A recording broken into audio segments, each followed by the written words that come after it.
à tous et à toutes. On poursuit notre semaine sur l'éducation chrétienne des enfants. Un sujet qui est toujours d'actualité si on a des enfants ou si on a aussi des enfants autour de nous. Et aujourd'hui, nous allons voir comment construire, bâtir des enfants qui sont forts dans leur identité et comment est-ce qu'on peut diriger notre éducation dans notre famille envers nos enfants pour qu'ils puissent développer cette forte identité et être forts, pouvoir trouver qui ils sont, trouver quelle est leur voie et qu'on puisse les accompagner au mieux. Alors depuis le début de la semaine, je suis avec Nadine. Bonjour Nadine. Hello Annabelle. Avec Nadine, dans nos fauteuils confortables. Oui. On est bien quand même. On est bien, on est tranquille, on est relax. On n'est pas allongé, on dirait, mais on n'est pas allongé, je vous assure, on est vraiment assise. Et donc avec toi Nadine, on a vu différents sujets, on a abordé l'éducation de différentes façons. Hier, on a parlé sujet une bonne maman. Et en début de semaine, on a vu comment on pouvait mettre en place des choses pour élever nos enfants dans la foi, pour qu'ils puissent choisir Jésus et puis qu'ils puissent aussi grandir en étant des disciples de Christ.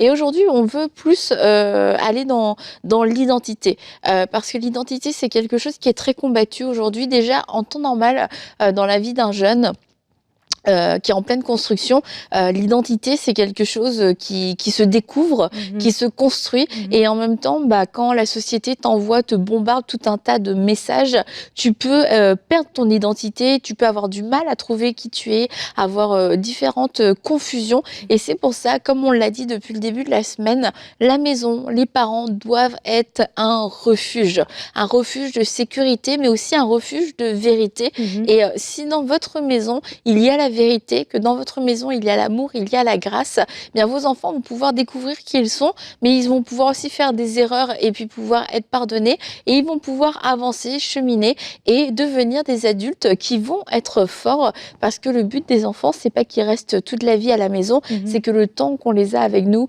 qui sont à la maison, c'est de pouvoir les bâtir, de pouvoir les outiller comme on l'a dit depuis le début de la semaine et notamment au niveau de leur identité. Absolument, le foyer, le contexte familial est tellement important. Et en tant qu'enfant de Dieu, on le sait que l'un des éléments dans lequel l'ennemi va beaucoup nous attaquer, c'est dans notre identité. Se sentir digne de l'amour de Dieu, se sentir pardonné, se sentir aimé par le Seigneur, c'est des choses dans lesquelles l'ennemi va nous attaquer. Et en tant que parent, on se rend compte à ce moment-là qu'un enfant qui reçoit vraiment cette révélation de son identité, qu'il ait cette confiance, voilà, et cet environnement sécuritaire dans la famille va l'aider après plus tard. Plus tard, lorsqu'il va grandir, tu vas voir que ça va être un adulte qui va être équilibré dans sa façon d'être. Pourquoi? Parce que dans l'enfance, à la maison, il a eu cette confiance par rapport à son identité. Moi, c'est quelque chose qui m'a beaucoup marqué par rapport à mon père. Moi, je suis l'aînée. Et en étant une fille, dans le contexte culturel duquel on provient, je me rappelle que d'autres personnes autour de moi qui avaient des filles et des garçons commençaient, entre guillemets, à compter à partir du garçon, dans le sens où c'est le garçon qui était le grand frère. C'est comme, là, t'es un garçon, là, c'est bon, là, le nom va se perpétuer. La fratrie a commencé. Voilà, parce que le nom va se perpétuer, mais parce que voilà, c'est un garçon qui arrive dans la famille et donc, du coup, là, c'est bon, ça compte. Et moi, je me rappelle que mon papa, il me valorisait et j'étais la grande sœur et mes petits frères, ils devaient m'écouter parce que c'était moi la grande sœur. Je comprends? Ça a l'air tout simple, ça a l'air tout bête, mais ça fait vraiment une différence dans la façon dont la personne se perçoit. Donc moi, je me suis jamais perçue comme étant une moindre personne. Donc quand j'étais confiante dans mon identité en tant que fille, du coup, arrivée ici en Occident, j'étais confiante dans mon identité, peu importe ma couleur de peau. Je me sentais pas un moindre citoyen par rapport à ça. Donc ça veut dire que j'avais une confiance en moi parce que mon père m'avait valorisé. Tu comprends? Donc, je crois qu'en tant que parent, c'est important de valoriser nos enfants. Des fois, on a l'impression que c'est du truc de superficiel, mais valoriser vos enfants, c'est tellement important. Ça les construit, en fait, et ça les suit plus tard. Je l'ai dit en début de semaine, que moi, comme mes enfants étaient petits, parce que je voulais les enseigner le respect, parce que j'enseigne le respect moi-même, je les respecte. Donc, je disais s'il vous plaît et je disais merci.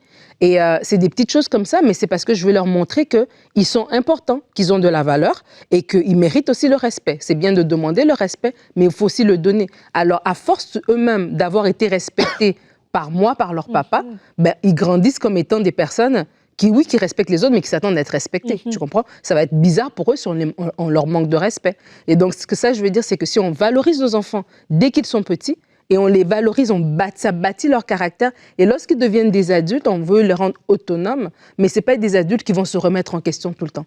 Parce que la société va vouloir leur remettre en question. La société va vouloir remettre la jeune fille en question, qu'elle n'est pas assez belle, qu'elle n'est pas assez grande, qu'elle n'est pas assez mince, qu'elle n'est pas assez claire, que ses cheveux ne sont pas assez droits, etc., etc. La société va vouloir remettre le garçon en question. Et si à la maison, il a déjà été bâti, entre guillemets, dans son être intérieur, par ses parents, par des personnes qui sont une autorité dans sa vie, qui ont déposé des paroles de bénédiction sur lui, ça va l'aider pour plus tard. Donc des fois, on va nous-mêmes aussi en tant que parents s'éviter des soucis dans l'adolescence de notre enfant, ou bien dans sa vie adulte, parce qu'on est parents pour la vie. Hein. Même si notre enfant a quitté la maison, si notre enfant, sa vie va mal, ça va nous faire mal. Donc ça va nous éviter des soucis à long terme si dès l'enfance, on comprend l'importance de valoriser nos enfants, l'importance de parler à nos enfants avec respect. Même lorsqu'on gronde, même lorsqu'on reprend. On ne reprend pas pour casser. Donc, je reprends ton comportement, mais je ne reprends pas ta personne, en fait. Et donc, ça, c'est tellement important. Je ne pouvais pas ne pas insister là-dessus. C'est super important. Et tu disais que quand ils ont été habitués au respect, lorsqu'on leur manque de respect, ils vont trouver ça anormal. Et ce qui est drôle, au final, quelquefois, tu vois des situations, c'est qu'un enfant à qui on a manqué de respect va le dire, en fait, à un adulte. Il se retrouve dans la position où c'est lui qui est vu comme quelqu'un d'irrespectueux parce que on part du principe, un enfant, c'est un enfant, un jeune. Moi, je suis l'adulte, je suis l'aîné, donc je te parle comme je veux, je te dis ce que je veux. Mais il y a des enfants qui sont forts dans leur identité et puis ils vont pouvoir le dire et pas avec un cœur insolent et même ils vont pouvoir très bien le dire. Ils vont dire s'il te plaît, un adulte pour les reprendre. Et puis l'adulte va se sentir offensé. Mais en fait, quand nos enfants ont certains standards, c'est sûr que quelque part, faut les accompagner pour pas qu'ils deviennent arrogants ou quoi que ce soit. Mais eux-mêmes s'attendent à ce qu'on les traite d'une certaine façon. Et c'est quelque chose qui va les protéger. Et il faut pas essayer de faire taire ça ou de diminuer ça dans le cœur de vos enfants. Pourquoi ? Je pense notamment aux jeunes filles. Des jeunes filles qui ne veulent pas se faire parler n'importe comment, c'est des jeunes filles qui vont être fortes, des jeunes filles qui vont dire non, je t'autorise pas à me parler comme ça, je t'autorise pas à me toucher, non, je veux pas. Et si on apprend à nos filles, non, tu dois dire oui à tout, non, faut pas déranger parce que sinon tu vas avoir l'air irrespectueuse, etc.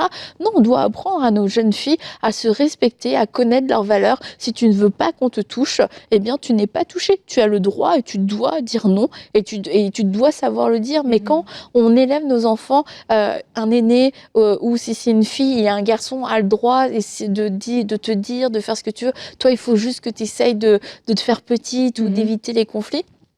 On risque de semer dans nos enfants, particulièrement, je disais, chez les filles, des semences pour des relations toxiques, des relations de dépendance affective ou de domination, de contrôle. Et c'est pour ça que c'est important de pouvoir enseigner vos enfants à se faire respecter, mais à le faire de la bonne façon. Et c'est vrai qu'il y a un moment, eux-mêmes se cherchent, en fait, et puis ça peut être insolent, ça peut manquer de respect, et c'est de pouvoir les reprendre, mais pas de les casser, parce que c'est normal. Même un enfant a le droit au respect, au final. Absolument. Et je veux revenir sur ce que tu as dit aussi par rapport à la façon dont on parle. Et ça, c'est important. Hein. La façon dont on parle, et c'est tout, en fait. C'est la base. Hein. Avant qu'il y ait la forme, avant qu'il y ait le fond, il y a aussi la forme. Et je dis ça pourquoi ? Parce que des fois, nous-mêmes, on a grandi peut-être dans une époque, une génération peut-être où si nos parents nous parlaient un peu n'importe comment, on est les enfants, on nous envoie, va à gauche, va à droite. Et donc, du coup, nous-mêmes aussi, sans le savoir, on peut parler comme ça à nos enfants. Et surtout, surtout dans la réprimande, vraiment y aller un petit peu, de façon un petit peu colérique et tout ça. Et ça, c'est se dire, comme je parle toujours de la vision à long terme, je veux semer. Et lorsque je réalise que mes paroles sont des semences et le cœur de mon enfant est une terre, qu'est-ce que je suis en train de semer? Et bâtir l'identité, on a parlé pendant la semaine d'être une bonne maman et tout ça, c'est pas les cadeaux. Des fois, c'est ce rapport-là. Comment est-ce que je parle? Et se dire, en fait, notre enfant, il nous regarde comme un super-héros. Hein. Pour un enfant, son papa, c'est le super-héros, sa maman, c'est la plus merveilleuse. Donc, ça veut dire que lorsqu'on parle à notre enfant, il y a un poids dans ce qu'on est en train de dire. Et il faut qu'on le réalise, en fait, qu'on ait conscience que lui, il reçoit ça comme étant parole de Dieu. Pour lui, c'est comme si son papa lui a dit qu'il est nul. Pour lui, il le croit vraiment parce qu'il croit tout ce que son papa dit. Donc, lorsqu'on comprend la puissance, l'autorité qu'on a, la place qu'on a, on se rend compte que nos paroles sont puissantes. Oui, parce que les paroles sont puissantes, on le sait que, voilà, spirituellement, ce qu'on dit, c'est puissant, mais parce que aussi la réceptivité de nos enfants par rapport à nos paroles, c'est qu'ils croient ce qu'on leur dit, ils respectent ce qu'on leur dit. On est les premiers adultes, voilà, qui vont côtoyer dans leur vie avant ils grandissent et qu'ils voient les adultes, voilà, dans le monde à l'extérieur. On est ces personnes-là. Alors, comment est-ce qu'on veut leur parler? Et parler et bâtir l'identité par les paroles, c'est parler avec respect, c'est parler avec amour, c'est parler la vie, c'est de déclarer des choses sur eux. Voilà, tu es intelligent, tu es brillant, tu vas réussir. Voilà, tu fais, je sais pas, t'es un enfant, une fille qui est artistique, t'es talentueuse. Ça se dit ces choses-là. C'est pas juste payer des factures, mettre des repas sur la table. C'est pas juste ça, éduquer un enfant. Éduquer un enfant, c'est ça qui va rester. Le repas, il l'aurait digéré. Demain matin, il voudrait un autre repas. Mais les paroles qu'on va dire, c'est ça qui va rester en lui. Donc, lorsque je suis, c'est dans des bons moments, je dis ces paroles de vie, etc. Mais même lorsque je vais reprendre, il a raté un examen, mais je ne dis pas qu'il a un échec, je ne dis pas qu'il est un idiot. Je veux dire, il y a des choses qui ne se disent pas. Et en tant que parent, il faut mettre un frein, une garde à notre bouche. Hein, parce que des fois, nos enfants, ils nous irritent. Il faut le dire la vérité. Des fois, tu as un enfant qui passe par une période, on dirait, il s'est décidé qu'il va t'étirer, mais vraiment, dans tous les sens, il va t'étirer. Et c'est comme tu disais l'autre fois, ben, c'est toi qui es l'adulte. Et tu dois te dire... Même dans les situations où je sens que je suis en colère, je sens que vraiment là, il est vraiment, c'est la bêtise de trop, je sais que je suis en train de semer. Et je sais que ma parole a une autorité parce que je suis son parent, j'ai une autorité spirituelle, mais parce que aussi la parole a une autorité. Donc, même quand je reprends l'enfant, je ne reprends pas pour casser. Moi, j'ai entendu des mamans, des fois, reprendre leurs enfants tellement durement, des papas reprendre tellement durement, tu te dis... Mais c'est ton enfant, je vais dire, tu l'as mis au monde, c'est toi qui es prêt à aller à l'hôpital pour cet enfant-là, à payer des factures pour cet enfant-là. Comment tu peux lui parler comme ça? Et vraiment de se dire, non, en tant que parents chrétiens, faisons la différence. Peut-être que c'est quelque chose qu'on a vu autour de nous et puis ça s'est tellement répété que c'est rendu normal. Mais nous, alors qu'on est des parents chrétiens, on introduit une ère nouvelle en fait. Et une ère nouvelle, ça passe aussi par la façon dont on éduque. Peut-être que la façon dont on va éduquer, c'est pas comme ça qu'on nous a éduqués, mais c'est pour ça qu'on est renouvelé dans notre intelligence par le Saint-Esprit. C'est justement pour faire les choses différemment. Et aussi la manière dont on va parler à nos enfants, les bâtir et parler des paroles de vie, mais des paroles aussi de destinée, ça va nous demander, en tant que parents, de devoir chercher la volonté de Dieu. Absolument. Ok, mon enfant a été créé, c'est ton ouvrage, il a été créé pour accomplir des œuvres bonnes. C'est quoi en fait? C'est quoi sa destinée? Qu'est-ce que tu veux qu'il fasse? Moi, je pense souvent à Marie qui a reçu cette parole de Gabriel et elle repassait ses paroles dans son cœur et il lui a dit des choses qu'elle a gardées toute sa vie. Élisabeth aussi a reçu des directions. Les parents de Samson aussi ont reçu des directives, des directions. Et c'est des choses, peut-être si on ne l'a pas eu quand on était enceinte, qu'on doit chercher aujourd'hui dans la prière. Seigneur, à quoi est-ce que tu appelles cet enfant? Parce que, comme j'ai dit dans la semaine, quelquefois, nous, notre système de pensée est étroit et on a l'impression que nos enfants vont faire les mêmes choses que nous, sont appelés peut-être à reproduire un peu le même schéma de vie, vont peut-être faire un peu plus d'études, etc. Mais si ça se trouve, c'est complètement autre chose. Et cet enfant que Dieu vous a confié, eh bien, c'est Dieu qui vous l'a confié. Et c'est de se dire, Seigneur, tu veux que je fasse quoi? Qu'est-ce qu'on doit faire fructifier chez cet enfant? Et donc la première chose, c'est de discerner. Et la deuxième chose, c'est de ne pas chercher à se reproduire à l'identique, de pouvoir s'investir, se reproduire dans le fait d'être un disciple, etc. C'est une bonne chose, mais de se reproduire à l'identique, c'est dangereux parce que c'est fort probable que votre enfant ne soit pas votre mini-vous. Et ça, c'est quelque chose qui est très facile à faire. Il y a une fille et un garçon dans la maison, la fille, c'est comme la mère va la prendre, et puis c'est comme, je vais te former comme moi, pour que tu deviennes moi, en fait, que tu penses comme moi, que tu réfléchisses comme moi. Et puis un garçon, pareil, alors qu'en fait, quelquefois, ces deux personnalités qui sont complètement différentes, je l'avais déjà raconté dans Bonjour chez vous, mais c'est que moi, j'ai découvert au final que Eden et moi, on n'avait pas du tout la même personnalité. On a vraiment des personnalités opposées, en fait. Oui, vraiment opposées. Mais on a aussi des similitudes parce que on est de la même famille, il y a des choses, on pense pareil, mais dans vraiment nos personnalités, on est différentes. Et le moment où je m'en suis rendu compte, il y a des choses, en fait, je me suis dit, mais ça, faut pas que je pousse, parce que ça, c'est pas elle, c'est moi. Et si je veux si je pousse dans cette direction-là, c'est parce que moi, je suis comme ça, et c'est le modèle que je veux lui donner, mais c'est pas une mini-moi, elle est elle à part entière, et c'est à moi de découvrir c'est qui elle à part entière, et de pouvoir investir en elle, de pouvoir faire des choses que je ne ferais pas pour moi parce que moi j'en ai pas besoin, parce que je suis pas elle, parce qu'on n'a pas les mêmes forces et tout ça.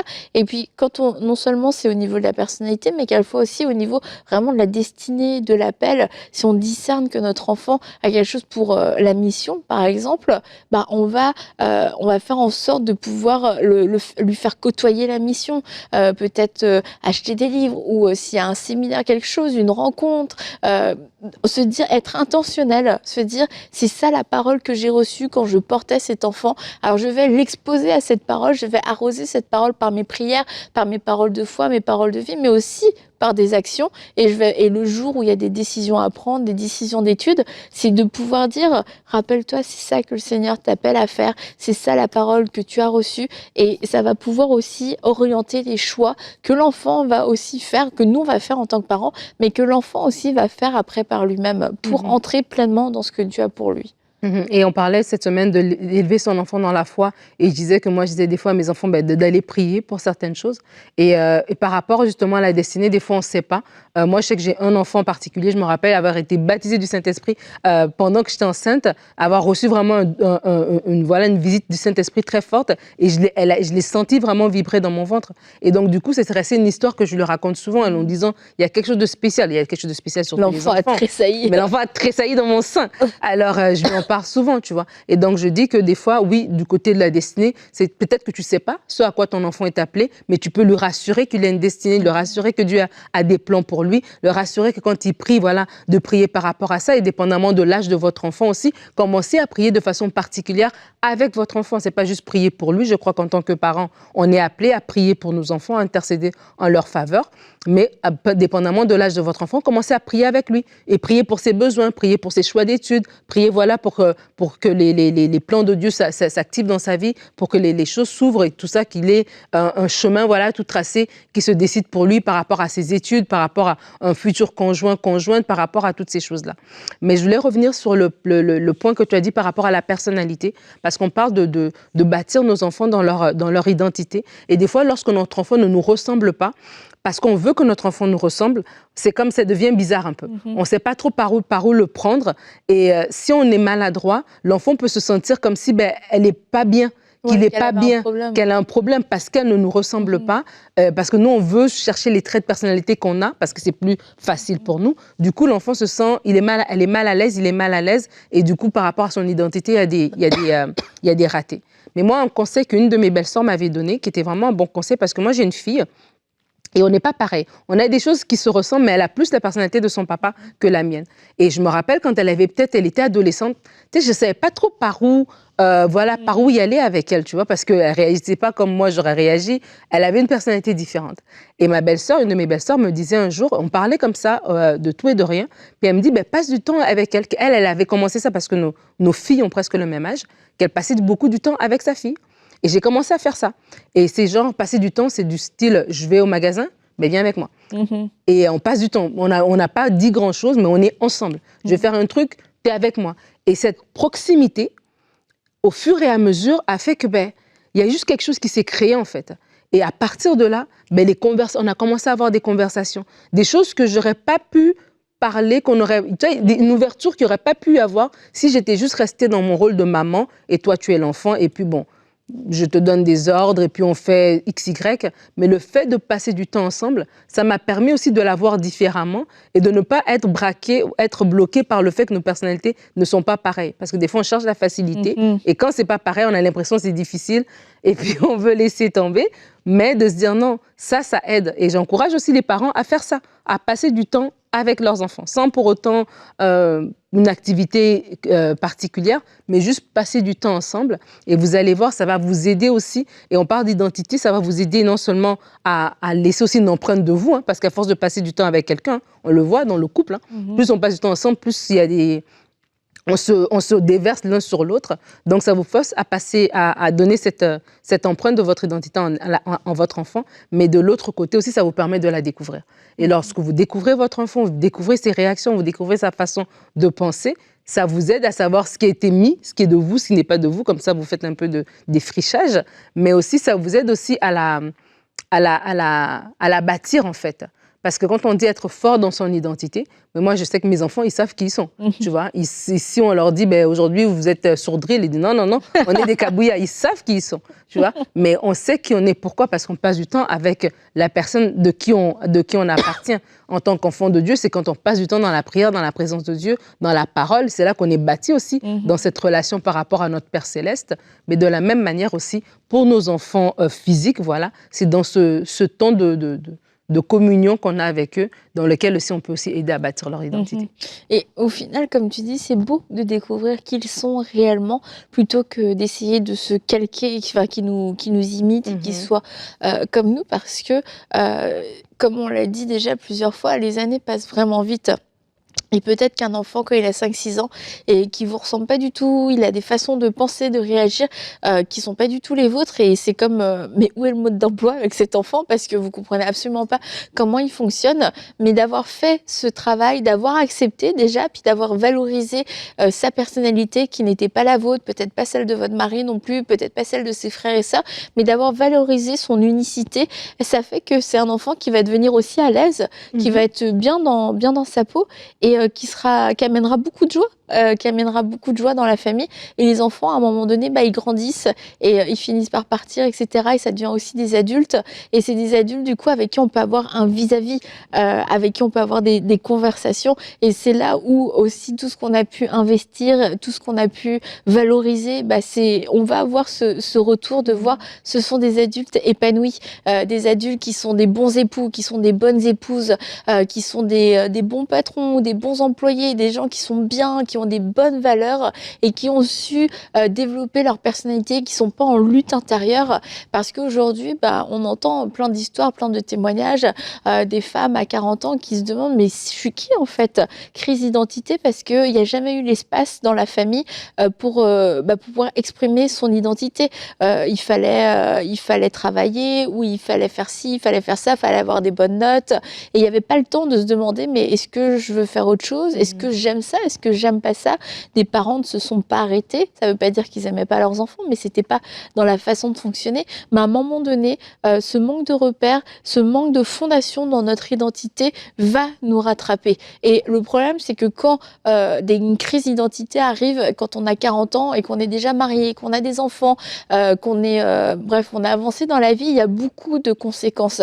Alors que un enfant et un adolescent, un jeune adulte qui est en recherche, en construction d'identité, c'est normal. C'est un stade normal, c'est dans le processus normal et c'est la meilleure saison pour pouvoir le découvrir. Et c'est sûr qu'en tant que parent, ça demande encore une fois beaucoup de grâce parce qu'un enfant qui se découvre, ça peut être un enfant qui vous dit à la rentrée, moi je veux faire du basket.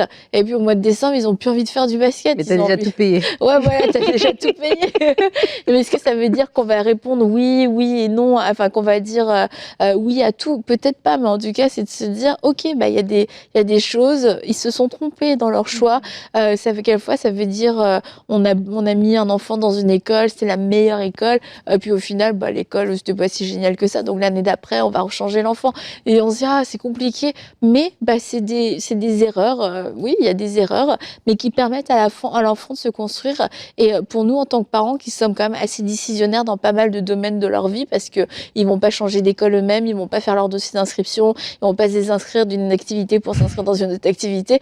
Mais on peut être participant ou alors on peut les enfermer. Ah non, tu as décidé de faire le basket. Non seulement c'est pas que tu vas continuer, mais tu vas en faire pendant 3 ans. C'est comme, peut-on trouver un compromis et puis discuter. Ouais. Dire pourquoi est-ce que tu as voulu faire du basket? Est-ce que tu as vraiment réfléchi? Et quand il va te dire je veux faire de l'équitation, tu sais que l'équitation ça coûte hyper cher. Donc pourquoi pas? Mais dans ces cas-là, on va mettre un plan de match en action tous les deux et tu vas payer ton équipement. Et peut-être qu'il va réfléchir à 2 fois. Mais c'est de pouvoir conjuguer avec sans casser, en fait. Ah non, toi, et puis de les enfermer dans des erreurs parce que nous-mêmes, on fait des erreurs où on s'est trompé, on a pris un travail, c'était pas le bon travail, etc. Puis des enfants, ils se trompent d'option. Oh, bah oui, bah fallait que tu réfléchisses, etc. Et on peut être très dur avec les enfants et de se dire, c'est leur saison pour se tromper et ça fait partie de leur développement et je dois être là pour l'accompagner en fait dans ses erreurs en mettant un cadre pour pas que ce soit des enfants non plus à qui tout est permis, mais un cadre où il y a des conséquences à mes erreurs, mais il y a des solutions aussi. Parce qu'oubliez pas qu'on est des adultes. C'est facile de dire t'as pas fait l'examen de maths, t'as pas réussi les maths de deuxième année quand t'es rendu déjà en 5e, parce que tu sais déjà, tu t'es passé par là, tu sais c'est quoi la réponse. Donc en tant Pas que moi. Donc, en tant que parent, il y a des choses aussi, c'est sûr que la ligne, elle est fine. Où est-ce que je suis en train d'apprendre aussi à mon enfant la constance et puis la responsabilité, et où est-ce que je montre de la grâce par rapport à ses erreurs. Et en tant que parent, on sait que nous aussi, on est des enfants de notre Père Céleste. Comment est-ce que Dieu se comporte avec nous? Parce que des erreurs, nous aussi, on en fait. Est-ce qu'on est capable d'aller vers lui et lui dire, Seigneur, j'ai fait une erreur, et il nous fait grâce, hein, et on le sait dans nos vies, lorsque Dieu a été patient envers nous, lorsque Dieu nous a fait grâce, il nous a fait faveur, ou est-ce qu'on ne méritait pas? On a des enfants. Il y en a qui cherchent, qui n'en ont pas. Est-ce qu'on est plus méritant qu'eux? Non, on n'est pas plus méritant qu'eux. C'est tout simplement sa grâce. Alors aussi de prendre ça en ligne de compte, d'avoir conscience de ça, de dire que si je suis tellement rigide avec mon enfant, ou je n'ai aucun espace pour la grâce, qu'est-ce que je produis? Est-ce que je produis un enfant qui va marcher dans la culpabilité, qui va marcher avec un esprit de performance, ou qui va même marcher dans le mensonge, qui va avoir une double personnalité, ou à la maison, il me dit qu'il aime trop le basket, mais en fait, il ne s'entraîne pas, il est en train de faire autre chose, il aime mieux faire du dessin, mais il n'ose même pas m'en parler, parce que il a dit il y a 5 ans qu'il voulait du basket, et je l'ai enfermé là-dedans. Donc vraiment, aussi d'avoir cet aspect-là, où est-ce qu'on a cette grâce par rapport à nos enfants, où on leur rassure qu'il y a un plan éternel pour leur vie, il y a un plan de vie. Mais dans ce plan de vie, on peut se tromper, mais s'ils se trompent, qu'ils peuvent revenir vers nous et qu'on va trouver une solution, on va trouver autre chose, on va réfléchir ensemble. Et parce qu'on connaît nos enfants, on saura aussi discerner parce qu'on est rempli de l'Esprit de Dieu. Comme j'avais dit cette semaine, Dieu aime notre enfant plus que nous. Donc Seigneur, tu aimes cet enfant, tu me l'as donné, rends-moi capable. Et parce qu'on est rempli de l'Esprit de Dieu, on saura dire, tiens, ici, c'est une opportunité d'apprentissage, ou bien là, ok, on va aller à autre chose, et on connaît les personnalités. On sait l'enfant qui veut essayer 1000 choses, mais que voilà, et on sait l'enfant qui, lui, vraiment, c'est un défi pour lui. Donc, on accompagne aussi chaque enfant selon la personnalité de notre enfant, mais l'important est que notre enfant sache au-dedans de lui qu'il est aimé, que s'il fait une erreur, il n'est pas disqualifié pour autant, voilà, son nom n'est pas effacé, il n'est plus Kabouya parce qu'il a fait une erreur, il reste Kabouya, mais, ou bien vos noms, évidemment, mais c'est à nous vraiment de mettre ce cadre-là par rapport à son identité. Et ça, c'est vraiment important, et on va terminer sur ça, c'est de pouvoir constamment rappeler leur appartenance, et constamment leur rappeler, tu as ta place dans cette famille, tu es mon fils, tu es ma fille, je suis fière de toi, et peu importe le choix que tu as fait, oui, c'est vrai, j'ai désapprouvé, peut-être que oui, il y a eu des conséquences, mais tu as ta place dans cette famille, tu es, vous remplacez par votre nom de famille, vous êtes pas tous des Kabouya, mais c'est important de le dire, et puis que cet enfant puisse non seulement trouver sa place, mais être fier aussi de faire partie de cette famille. Et votre famille, elle est belle à cause de toute cette diversité qu'il peut y avoir, à cause de tous ces enfants, et que vous allez pouvoir aider à se développer et à marcher dans leur vraie identité, et qu'ils soient forts, et qu'ils soient des adultes épanouis. Alors on va se retrouver demain, Nadine, on va terminer notre semaine ensemble, et nous allons voir comment ne pas répéter les erreurs de nos parents dans l'éducation de nos propres enfants. À demain dans Parole de Femme.